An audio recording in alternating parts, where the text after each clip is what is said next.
بقالي فترة كده بلاقي ناس كتير قوي بتشتكي ان نمر العربيات بتاعتهم اذا كان اللي ورا ولا قدام وقعت ضاعت.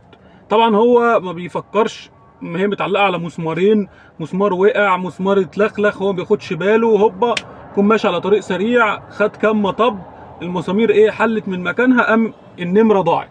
طبعا دي مصيبة سودة، عشان ممكن حد ياخد النمرة دي يركبها في عربية تانية مسروقة ويعمل بيها مخالفات او مصايب سودة فيلبسها اللي النمره بتاعته ضاعت منه، اللي هي اصلا متسجله باسم. هو طبعا بيجري على طول يعمل محضر عشان لو اتعمل بيها حاجه هو يبرأ نفسه، وفي نفس الوقت يطلع بالمحضر ده يروح المرور عشان يجيب نمر جديده ويسلم النمر دي، ولفه سودا كده.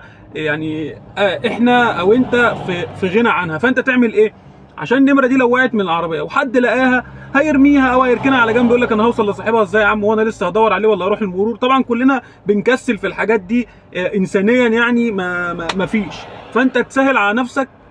لو انت بتعرف تفك نمره عربيتك حاول تفك المسمارين كده وتروح قلبها على الظهر بتاعها اللي ورا ده، وبقلم فلوماستر اكتب رقم تليفونك، اكتب رقم تليفونك بقلم فلوماستر ظاهر كده، وركب النمره تاني ورا او قدام، عشان لو لا قدر الله حصلت ونمره العربيه وقعت منك، لو حد لقاها اول ما يلاقي الرقم سهل جدا عليه ان هو يتصل بيك. مش هتيجي من مكالمه يعني يقول لك انا في الحته الفلانيه تعالى لي خدها انا سايبها لك في محل كذا، انا ساكن في الحته الفلانيه، انا في المحل بتاعي في الحته الفلانيه، وانت هتجيله جري تاخدها عشان ما تروحش تلف اللفه السوداء دي. لكن لو حد لقاها طبعا هو يقول لك انا هكشف على النمر دي فين، هروح بيها مرور ايه، هقعد الف حوالين نفسي، هيروح راكنها او هيرميها او مش هيهتم، وانت هتلف لفه سوداء.